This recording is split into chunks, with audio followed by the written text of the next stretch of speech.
Hi and welcome to MFL Outdoors, and today we're having a look at the brand new OneLeaf NV500 day and night scope in 4K. It's just arrived with me, so I'm going to go through this scope, and as always, you know, I won't be actually giving a review on this scope because I don't until I've used it for a while, but I will give you a look over it, and then once I've had this out in the field, I'll give you my final thoughts on it. A bit like the NV400, you'll get to see me using it at work, and then you can make up your own mind by seeing the footage yourself. And I'd also tell you if there was any sort of problems I came across or anything that I didn't like personally. So yeah, without further ado, we'll get on and I'll talk you through the scope. I think one thing you can see, it's a lot smaller. It's probably half the size.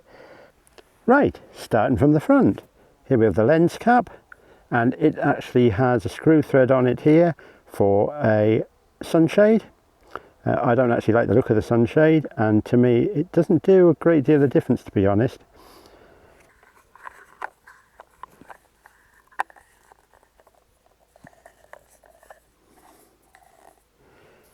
Okay, so what do you think of that, the sunshade? It's not my cup of tea, but you might not mind it. Just could be a personal preference thing. Drop something in the comments below and let me know what you think. Right, we'll take this off. There. Now, to me, that's a lot better. Here we have the main focus ring. This is the laser rangefinder. It also has a built-in red laser, which I'll go into in a moment. You've got a Picatinny rail on the top there to mount an IR light. There is an IR light that comes with it, same as the one on the NV400. Here we have the menu button. Long press down takes you into the menu, and you can navigate with that. Short press is select. It also acts as, when you're out the menu, you give it a short press, it'll switch the LRF on, and that also starts the ballistics calculator.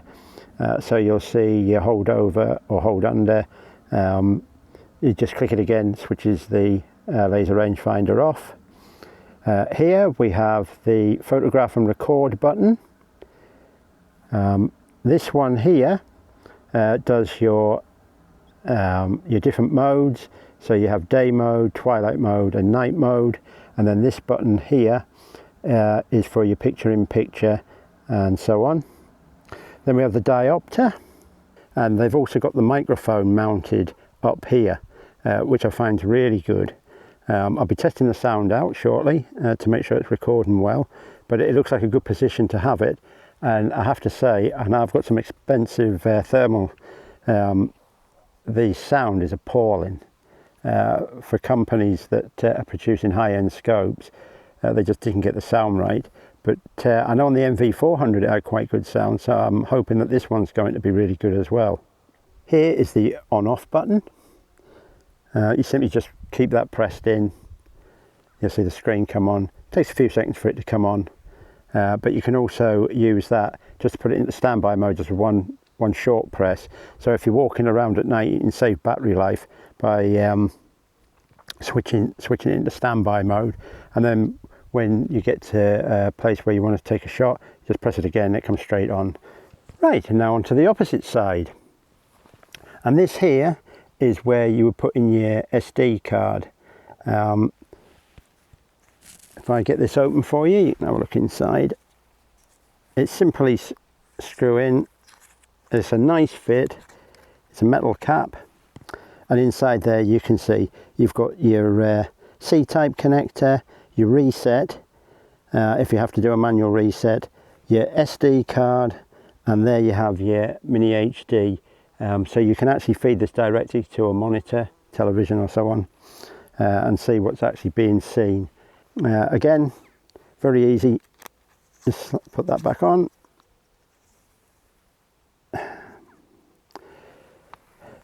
It is actually waterproof.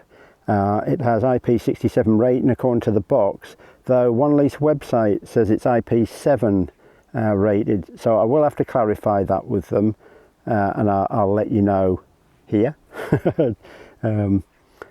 just to make sure that we get the right one. The software in the scope is exactly the same as far as I can see. All the menus are the same. So if you've got an NV500, it'd be very easy to transition over to. The beauty of this one is it's so much smaller, a lot lighter. I'll put the specifications of the scope, as always, up here so you can get that, and I'll also put what you get in the box up here, so you can have a look at that at your leisure. You do get this, they still kept this hideous sunshade. Sorry OneLeaf, I've fed that back to you. I don't like that sunshade at all. It just doesn't look right sticking out. But in all honesty, I haven't needed to use the sunshade. I've used the scope during the daytime. It has an absolutely beautiful picture.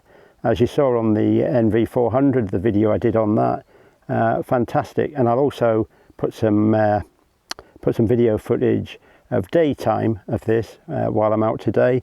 I'll film some stuff for you. It's a 4K scope.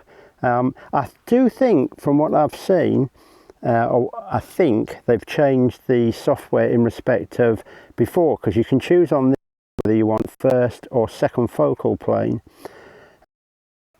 and the reticle obviously with the first focal plane gets bigger.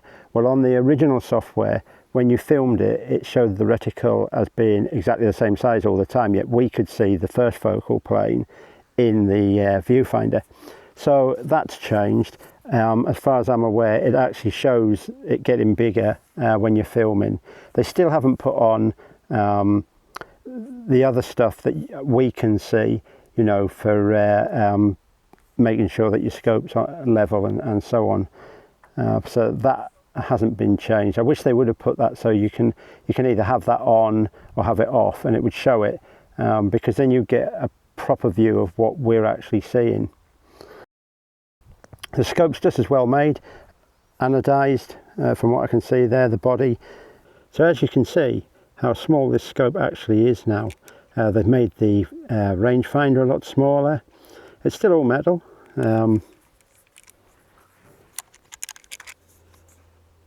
It feels well made, and all the buttons have been okay so far.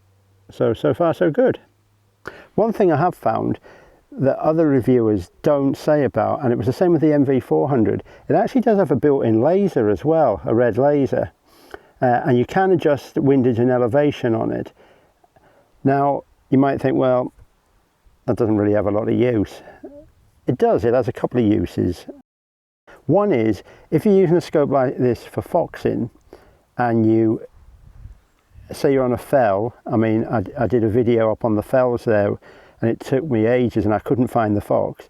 With this, what you can do is you can actually, when you've taken the shot and the fox has dropped, you can put the laser on, and that laser, as long as you don't look into it, you can follow that laser and it'll pinpoint where that fox has dropped. So if it's in long grass or heather or anything like that, it'll give you an approximate area, which is a lot easier to search. So that's one thing I've found.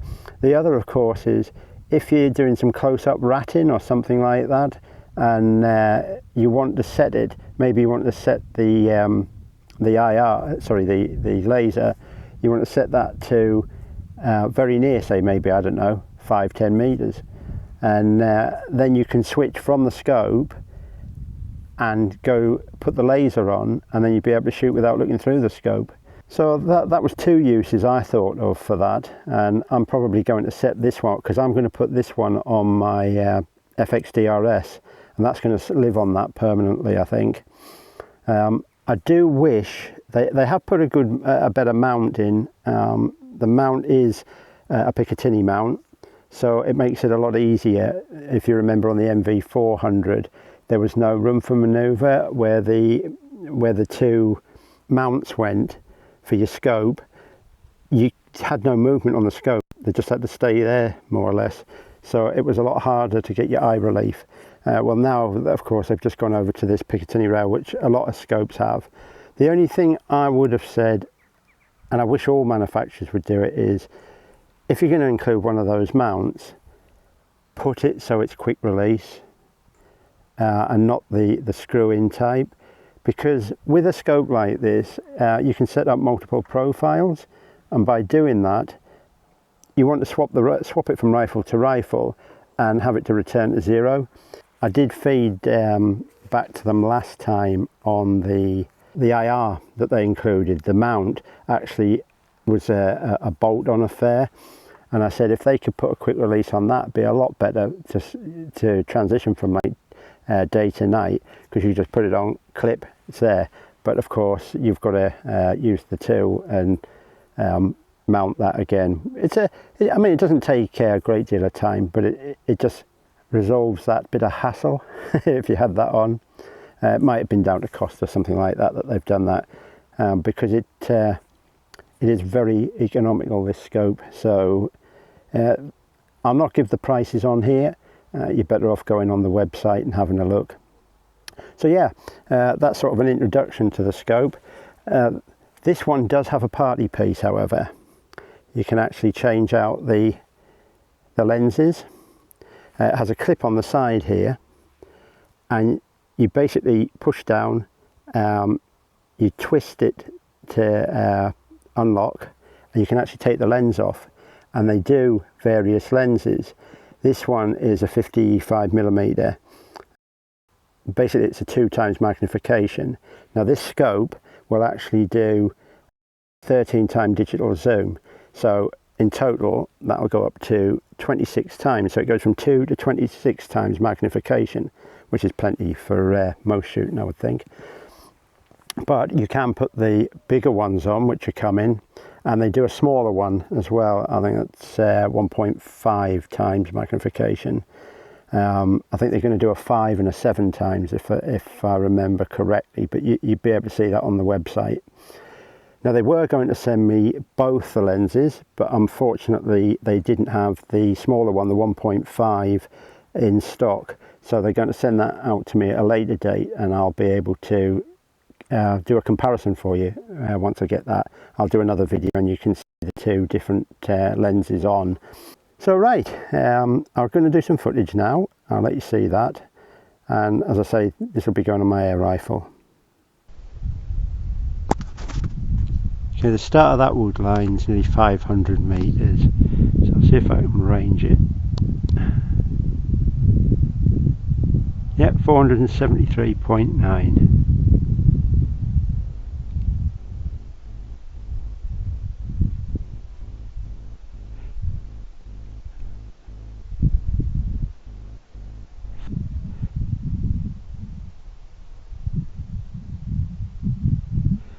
Try it. This is on 4K 30 frames per second. Let's try see if we can up that a bit. Okay, so now we're looking at 4K 60 frames per second.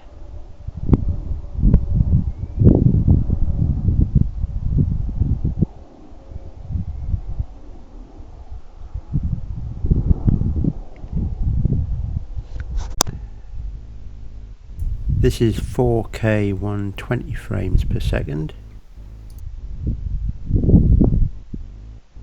That's 564. So that picture there is at 564. So let's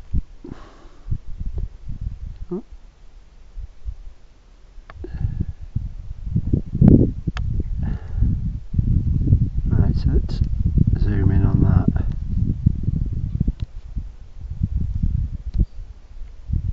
Five times.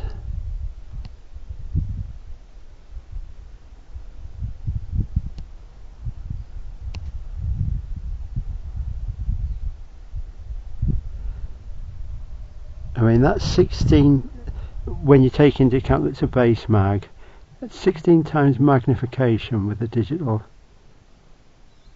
Tell you what, that's not bad at all, is it? Coming back out.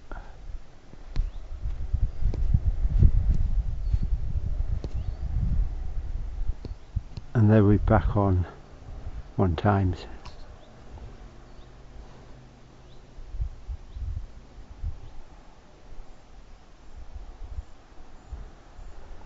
There's nothing wrong with that picture, is there? This is still on 4K 120.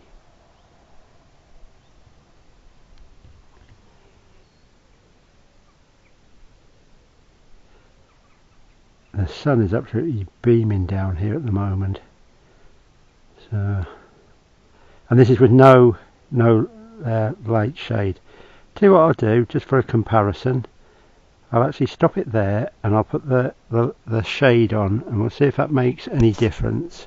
This is now with the sunshade they provide. So let's have a look.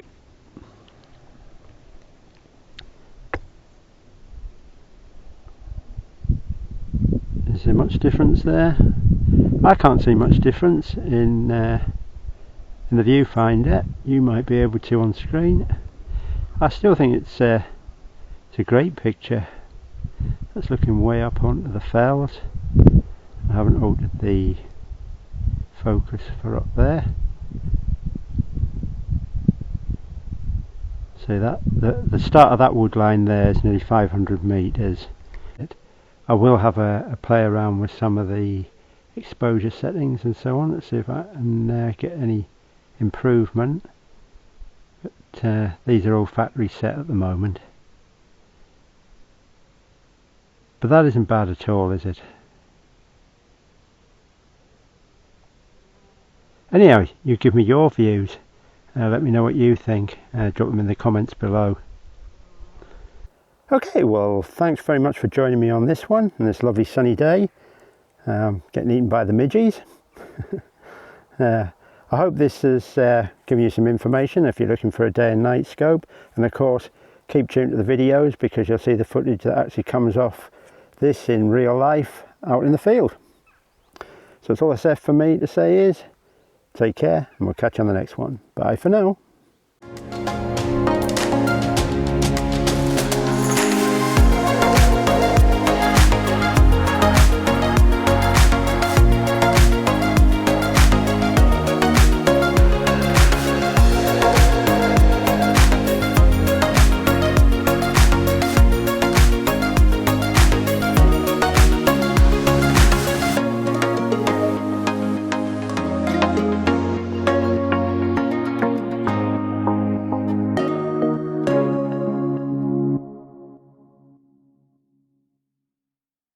And I'm getting out of here. These midges are horrendous.